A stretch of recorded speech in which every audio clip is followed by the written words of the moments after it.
students, welcome to my channel Science World. I hope you are doing well and getting help from my videos. Students, if you find this video useful for you, then please like, comment and share it with your friends. Also subscribe my channel and press the bell icon to get notification of my upcoming videos. Students, in our last video we have already discussed about the plasma membrane.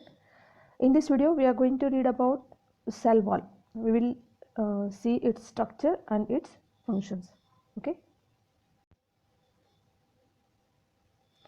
So students, what is cell wall? We know that in plant cells, in addition to the plasma membrane, means plasma membrane is already there, but in addition to that there is another rigid outer covering called the cell wall. Now here you can see the plant cell, diagram of plant cell. This outermost layer, dark green color you can see here, this is the cell wall, and just here this light green color is there. This layer is known as cell membrane or plasma membrane. So in plant cells, cell wall is the outermost layer and it lies outside the plasma membrane. Okay, and keep in your mind that cell walls are absent in animal cells. Okay, these are absent in animal cell. Now you can see clearly here again, this is animal cell. The outermost covering in animal cell is cell membrane or plasma membrane, while in plant cells, in addition to the cell membrane, there is another layer known as cell wall. Okay, so this is the cell wall in plant cell. It was discovered by Robert Hooke in 1665, and we already read about Robert Hooke in our first video. Okay, so he discovered cell wall. It is a non-living and freely permeable, and it is secreted by the cell itself. This cell wall is secreted by the cell itself. Why? For the protection of plasma membrane and cytoplasm. Okay, so here we will see now the structure of cell wall. This cell wall is made up of fibrous polysaccharides called cellulose. So cell wall is made up of cellulose. Here you can see three layers. This is middle lamella, then this middle layer is there, this is cell wall, and here the plasma membrane. Okay, this is plasma membrane. Cell wall. The cell wall is made up of fibrous polysaccharides called cellulose, and cellulose is the complex substance that provides structural strength to the plant cell. Okay, so this polysaccharide known as cellulose, it is the main component that forms the cell wall. Okay, the plant cell this consists of tiny cellulose fibers called microfibrils. So here you can see these microfibrils also, and these are glued together by a mixture of polysaccharides. So these are the microfibrils, these yellow color parts you can see. Okay, so these are the fine microfibrils made up of polysaccharides. Each microfibril is made up of thousands of cellulose molecules. Now these microfibrils are made up of thousands of cellulose molecules that bound together. These all the molecules are bound together by pectins and hemicellulose, and that's why it becomes very we can say very rigid and strong. Okay, so what are the components of cell wall? So first one is the cellulose, then pectin and hemicellulose. Okay, students, remember that in bacteria these cell walls are made up of peptidoglycan. It is made up of peptidoglycan. Okay, now we will see the layers of this cell wall. You can see here on your screen. So this is the gray color layer is there. So this is the primary cell wall, and this primary cell wall generally a thin, flexible and extensible layer that is formed while the cell is growing. Means this layer is formed when the cell is already growing. So this is primary cell wall. Then you can see the secondary cell wall here, this brown color part in the cell. So this secondary cell wall, it is a thick layer formed inside the primary cell wall. So this layer is inside the primary cell wall, you can see in the diagram, and it is formed when the cell is fully grown. So after the maturation of the cell, this cell wall is formed, secondary cell wall. But it is not found in all types of cells. It is not found in all cell types. Okay. Then what is middle lamella? The middle lamella, here you can see the yellow color part here like this. So these are the middle lamellas, and these middle lamella a layer of rich in pectins. So it is form of pectins. This layer is rich in pectins. This is the outermost layer that forms the interface between the adjacent plant cells. Interface means it is found where the cells are adjoining. Okay, so this pectin layer, that is lamella, middle lamella, it is found between the adjacent plant cells, and these are glued together, means this middle lamella, it glues all the cells together. Here you can see this yellow color, so this is found in between the all cells. So this middle lamella glues all together all the plant cells. Then what is plasmolysis? When a living plant cell loses water through osmosis, there is shrinkage of the cell contents of the cell away from the cell wall. So what is plasmolysis? It is the movement of cell contents towards the center of the cell, and this content moves away from the cell wall. So this is the cell wall, and this content moves away from the cell wall with the plasma membrane. And why it happens? Because the cell loses water through the process of osmosis. We have already discussed about the osmosis in our last video. Okay, so we can understand this phenomenon with the help of one activity. Now what is that activity? Let us see. Here you can see Rio leaf. These are the Rio leaves. Rio plant is there. So what you have to do is, you have to mount a complete Rio leaf in water on a slide. You take one piece of Rio leaf and mount it on the slide, and you have to observe these cells of leaf under the high power of a microscope.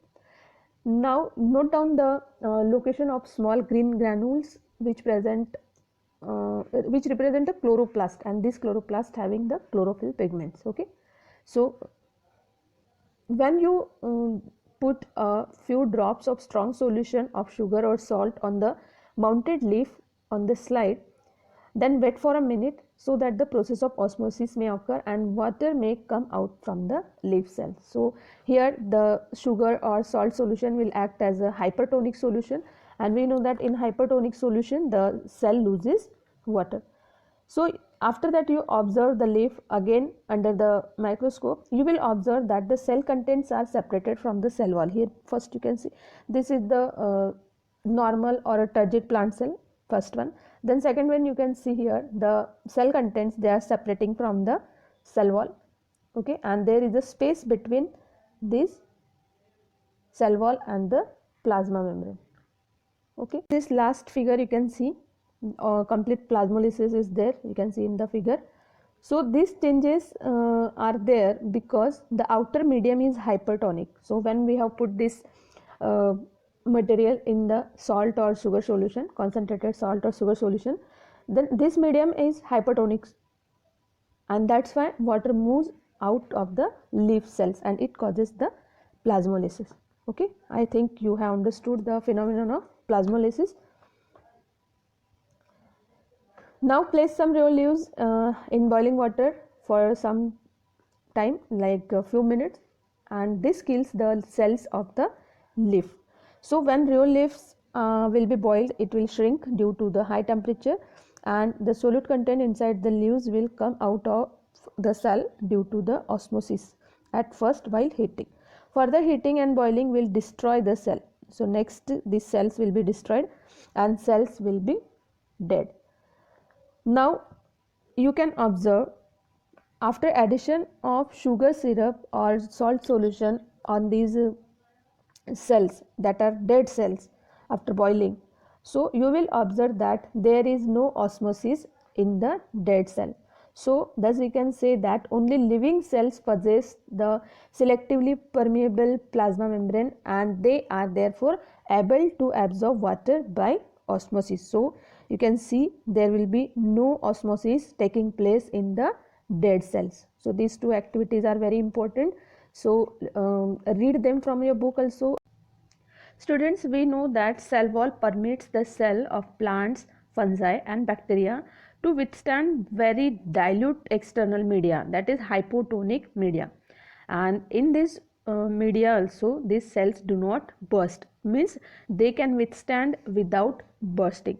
So in such medium the cells tend to or take up water by osmosis, and due to this osmosis the cell swells, building up some pressure against the cell wall. Now what is this pressure called? This pressure is called turgor pressure. So what is the turgor pressure? The pressure exerted by fluid in the cell that presses the cell membrane against the cell wall. So this fluid inside the cell, it presses the cell membrane against the cell wall, but the cell wall does not burst, or this plasma membrane does not burst, and it happens because of the intake of water by the cell. So this turgor pressure that is exerted by the membrane against the cell wall, it helps the cell to withstand in the hypotonic solution. Okay. So turgor makes the living plant's tissue rigid, and the loss of turgor results in the wilting of flowers and leaves. It is because of the loss of water from the cell of the plant. Here you can see this is a normal plant, and here you can see the same plant, but here wilting of these leaves and flowers is there. So what is wilting? It is the loss of water from the cells of the plants, and due to this plant becomes wilted. Here you can see this is the turgid cell, and here you can see the cytoplasm that shrinks away from the cell wall. So when there is a water loss in the cell, it looks like this, the plant looks like this. And here when the water enters in the cell, so here endosmosis is there, and because of this the cell becomes turgid. So this turgor pressure is applied by the fluid inside the cell on the plasma membrane, and thus the cell does not burst. Okay, so this is all about the turgor pressure. Students, now let's see what is the difference between a cell wall and a plasma membrane. So let's start with cell wall. Cell wall, it occurs in only plant cells, while we know plasma membrane, it is present in animal cells and also in plant cells. Cell wall lies outside of the cell. This is the outermost covering of the cell in plant cells. It is non-living and quite thick in plant cells. Then number 4, it is very rigid. Number 5, it is generally permeable. Number 6, it is formed of cellulose, hemicellulose and pectins. Number 7, its major function is to provide protection and strength to the cell. Okay, so this is cell wall. Now let's read about the plasma membrane. Plasma membrane is found in both plants and animal cells. It lies on the outside of the animal cells and inner to cell wall in plant cell. We have seen in animal cell, this is the outermost covering, that is plasma membrane, but in plant cell it is a cell wall, and then inside it there is a plasma membrane. Okay, plasma membrane is living and quite thin. We have seen that cell wall is non-living and thicker than the plasma membrane. Plasma membrane is flexible while cell wall is rigid. Plasma membrane is selectively permeable, that means it allows only some of the substances pass through it, while cell wall is generally permeable. Number 6, plasma membrane is formed of lipid and proteins and small number of carbohydrates, that is oligosaccharides, but cell wall is made up of polysaccharides, that is cellulose, hemicellulose and pectin. Number 7, the main function of plasma membrane is to hold the cellular contents and control the passage of materials in and out of the cell. So these are some basic differences between the cell wall and the plasma membrane. Now what are the functions of cell wall? So let us see one by one all the functions. It maintains and determines the shape of the cell. Now we know that cell wall is rigid, so it gives a proper shape to the cells. Okay, so it maintains the shape of the cell. Then next one is it provides support, mechanical strength and protection. It provides support, mechanical strength and protection to the cell and ultimately to the plant, as these cell walls are rigid. Okay, then number 3 is it prevents cell membrane from bursting in hypotonic solution.